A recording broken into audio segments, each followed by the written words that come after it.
In this video, I'm going to go over the public charge questionnaire. If it's something you want to know, just stay tuned and I'll be right back. USA Monde. Hello my beautiful people, this is John from USA Monde. Welcome back and thanks for watching. If it's your first time on my channel, as always, welcome. Today I have another video for you guys. Like I said in the introduction, today's video is going to be about questionnaire on the public charge form. Okay, so you know that since the public charge rule took effect, and now that it took effect, before your relative go to the visa interview, they have to fill up a form called DS-5540, which is a public charge questionnaire form. And today I'm going to go over the form, show you exactly what kind of question they ask on the form and how to answer those questions. If it's something you'll be waiting for, or you are the applicant who gonna fill up the form, just stay tuned. I'm gonna go in front of my computer so I can show you exactly how to do it. Okay, guys, this is the form we're going to talk about today on the public charge questionnaire. Okay, that's what we're going to talk about today. So, if you are applicant, immediate relative, immigrant visa applicant, you're gonna fill up this form from now on. When you go to the visa interview or your immigrant visa interview. Okay, so all those principal applicant will do this. So the first question, if you see over here, like part one, it says information about you. So it's going to be information about you, the person who is going to the interview. Okay, so if you are the principal applicant, then you're going to fill up the form. So one over here say your current legal name.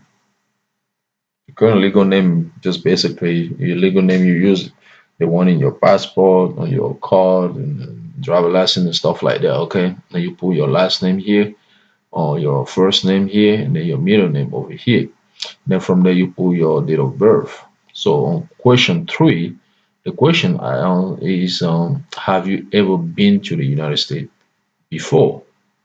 If you've been in the United States before, then you click yes. If you've never been in the United States before, you check no. Okay. So on part two is about health. So health, on whose health? You, the applicant of health. Okay. Do you currently have health insurance coverage in the United States? If you do have health insurance coverage, you check yes. If not, you check no. So health insurance coverage, basically when you get sick, you have insurance that will cover you. That's what it means. Okay. And then over here say if you say yes to the item 4, which is this one, attach evidence of health insurance and skip to part 3. So basically, if you don't have a health insurance coverage, then you're gonna provide evidence, which is gonna be the health insurance card. Every time you got a health insurance, you have to have a card. You will send your health insurance card, so you can use that card as evidence. Okay, or any paperwork associated with your health insurance, and you can provide that as evidence. But if you choose no, then you're gonna move to number 4, item A, which is going to be 4A.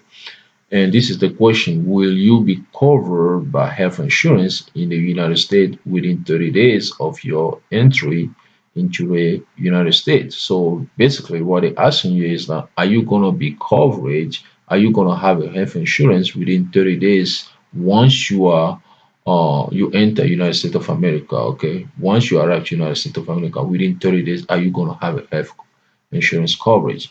So if your answer is yes, you're gonna check yes. If it's no, you check no.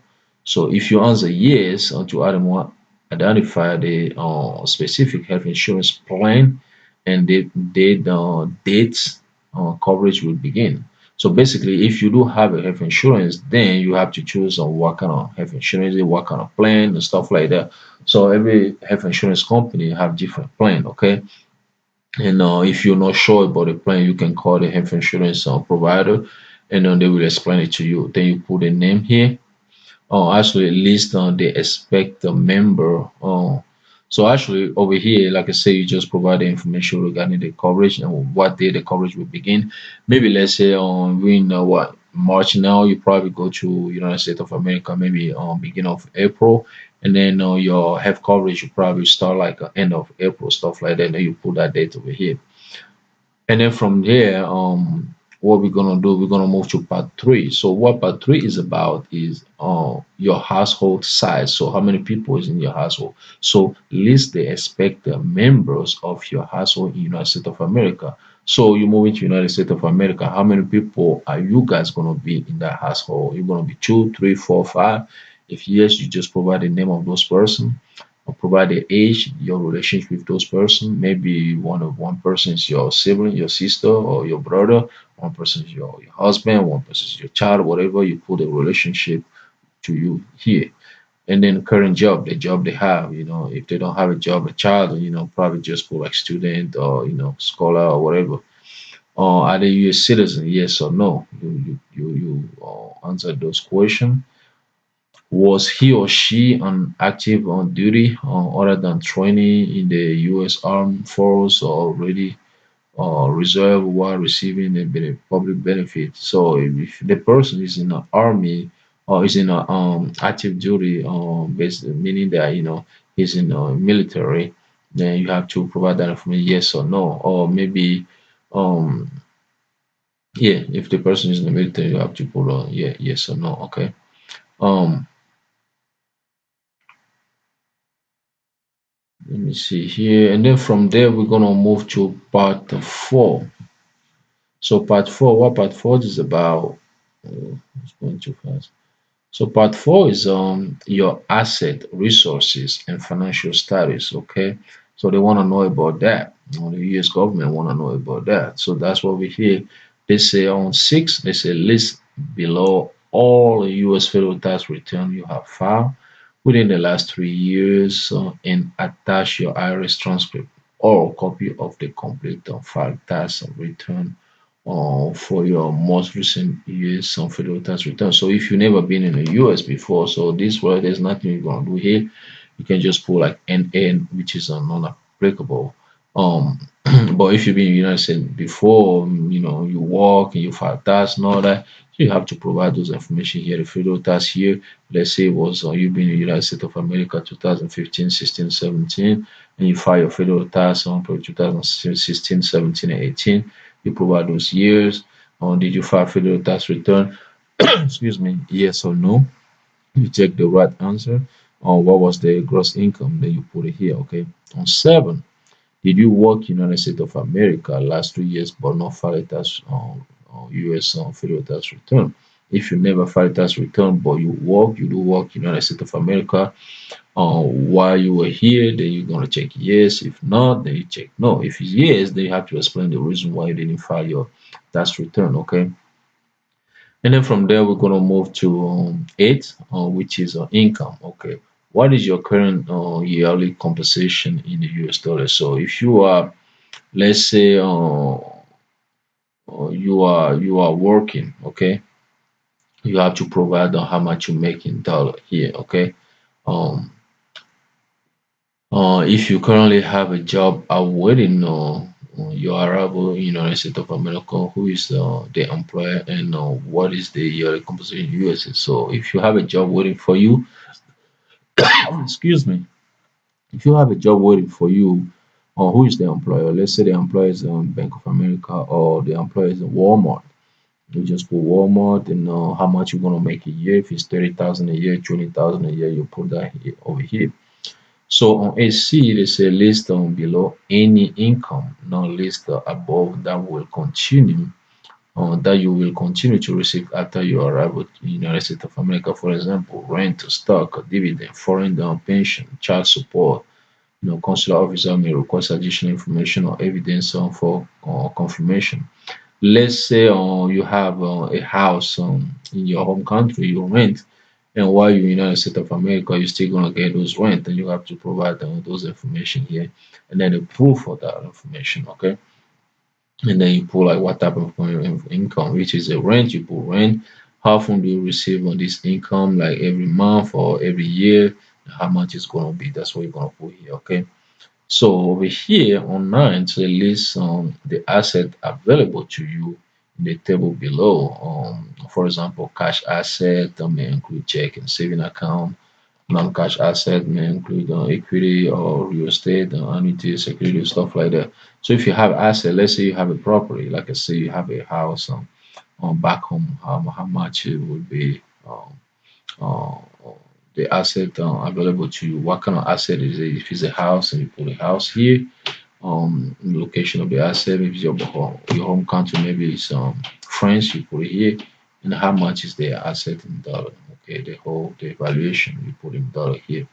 Okay, and then if you have a liability, which is 10 over here. So on 10, we're talking about list your liability and all debt in the table below. So if you have any liability or debt, anything that will, take money out of your pocket is considered liability. So you're going to put it here, or any kind of debt you have. If it's a student loan, put student loan and how much it is, you put it right here. And then from here, we're going to move to 11. So 11 is what? For purpose of this form, a public benefit means any of the following form of assistance received on or after February 24, 2020. So they trying to explain you what a public benefit is over here. So any federal, state, or local or tribal cash assistance for income maintenance, including supplemental or security income, and temporary assistance for needy family, supplemental nutrition assistance program, housing choice voucher program, project based on rental assistance, including moderate rehabilitation. Five on subsidy on dies on subsidize on housing, Medicare, but except for benefit received for an emergency medical condition or services or benefit funded by Medicare but provided under the individual with disability education. School-based service or benefit provided to individual of secondary school age, benefit received by alien under age of 21 years, under 21 years of age, or benefit received by women during pregnancy or during the 60 days period beginning on the last day of the pregnancy. So basically, they're trying to explain what kind of public charge and what kind of benefit will include in public charge. So if you take on this benefit, that will be considered as a public charge benefit. So, but the exception is here. That's what they just mentioned here. The exception is going to be the benefit received for emergency medical condition or service or benefit funded on Medicaid but provided under the individual for disability education, school-based on service and benefit provided to individual of secondary school age and benefit received by alien under 21 years of age, or benefit received by women during pregnancy or during the 60 day period beginning on the last day of pregnancy. So those are going to be an exception according to what they put here. Okay, so and then the question is, have you or any of the individual applying before you covered by this form request or receive public benefit in the United States of America from a federal, state, local, or tribal government entity on or after on February 24, 2020. So if the answer is yes, none of your or none of if you guys ever apply for those benefits or you request it, then you're gonna check yes. If not, you just check no. Okay. But if it's yes, so what you're gonna put what type of benefit is? Let's say it's a housing or choice and voucher program. Then you're gonna put it here. The agency that grant you the benefit, you're gonna put your agency here. And then date benefit was granted, you're gonna put a date benefit ended, you're gonna put it right here. Reason for requesting or receiving the benefit, you have to explain the reason why you apply for that type of benefit. Okay.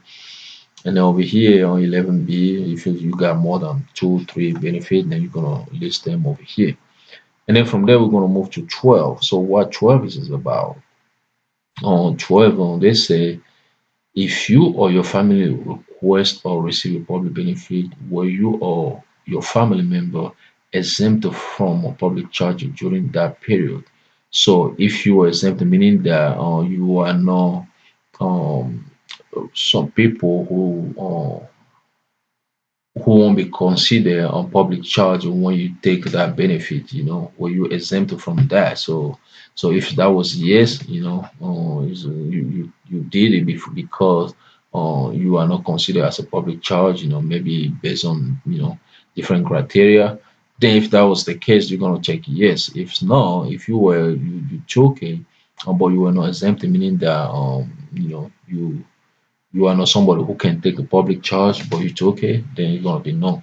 So if your answer is yes and provide an explanation, meaning that you have to explain the reason why you took that benefit, okay? So if you were exempted, you have to provide the why you were exempted and all this stuff. On 13, are you likely to request or receive any of the public benefit described in question 11 in the future in the United States of America, United States, from any federal, state, and local or tribal government entity? So they're asking you if you are likely, meaning that when you come to United States of America, at any point will you apply for or receive all those public benefit? If the answer is yes, you check yes. If the answer is no, you check no. So if it's yes, you have to explain why you're gonna take the public charge, okay, benefit. 14. Have you ever received a fee waiver when applying for an immigrant benefit from USCIS? So if you are somebody who applied for a benefit from USCIS before and you get a waiver, meaning that you're supposed to pay a fee but you didn't pay the fee, they give you a waiver.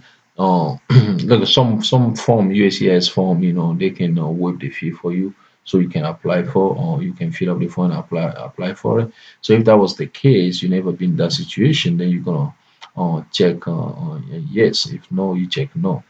So if you check yes, then you're gonna provide information in the table below on but the additional information explain the circumstances and that cause you to apply for a fee waiver, and if those circumstances have changed. So you have to put the date you received the fee waiver, what type of immigrant benefit you are applying for, form number, so what kind of form was it, and then the receipt number, okay, at that time.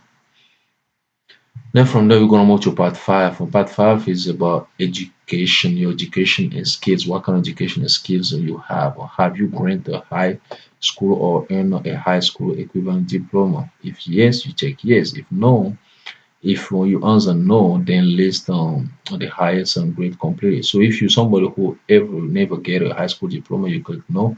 If you have a high school diploma, you click yes. If you never have a high school diploma, then you have to provide what kind of like the highest grade completed. You have to provide it here, okay? Um, so if your answer is yes, list any other educational degree you have. So if you have a high school diploma, you have associate degree as well or bachelor degree, you have to list them over here. On 16, do you have any occupational skills? Or do you have any type of skills like maybe let's say you are a customer service representative, you are a banker, you are a tailor, whatever, what kind of skill you have? If you do have one, you put yes, then you provide information below. So what kind of certificate type or occupational skill you have? Let's say you are service or customer service or you have a customer service skills, and you have to provide it here, and then what kind of license you have. If you have different licenses, you put those license here. And then the day you obtain the license, so you list if you have more three, two, four, or five licenses, and then you have to provide those information here, okay? And then who issue your license, okay, if any. You have to provide the person who issued the license, what kind of institute or issued the license for you, the license number, and expiration date on the license, because you have to provide all those information. And then you're on 16 or part 6, which is a translator part. Did you use a translator to help you complete this form? If yes, you check yes over here. If no, if provide if yes, then you have to provide information about the translator, like the translator name, or the translator first name or middle name. The translator has a business, you have to provide the business name over here. Translator's on street address, translator city, translator state and province, on the state translator in New York, then you have to put New York. If it's like Canada, Quebec, you put Quebec. Translator zip code, you have to put it here. Translator country, if the translator is in the United States of America, you put United States of America. Translator phone number, if he has one, he or she has one. Translator email address, and then prepare the same thing. Did anyone done the translator help you complete this form. If he is, then you have to provide information about the preparer. So you have to put information about preparer, the preparer's name, last name, first name, and middle name, preparer business, preparer street address, or city, or state or province, a zip code, and preparer country. Okay, and then preparer phone number and email address. So if you need additional space to provide more information, you just use another sheet, but you have to make sure that you put please ensure you specify what question you are answering. So if it's a question, let's say question 11, then you have to make sure you put 11. If it's 11A, 11B, you have to put 11A, 11B. And then from there, you have to read this, accept that all the information you provide is kind of correct. And then you have to sign and put a date over here, okay? And then over here, you have to print on your name. You sign your name here and you print your name here. So basically, that's how you fill up the form. That's the form DS uh, 5540. Okay, that's how you do it. If you have any question, just leave it in the description below. Thank you. That's it for today's video. I hope you guys love it or learn something from it. If you know somebody who needs to watch this video, please share with that person. If you like the video, hit the like button. If you want to see more video like this one, all you gotta do is click on this. Once again, my name is John. Thanks for watching, and I'll talk to you guys in the next video. USA Monde.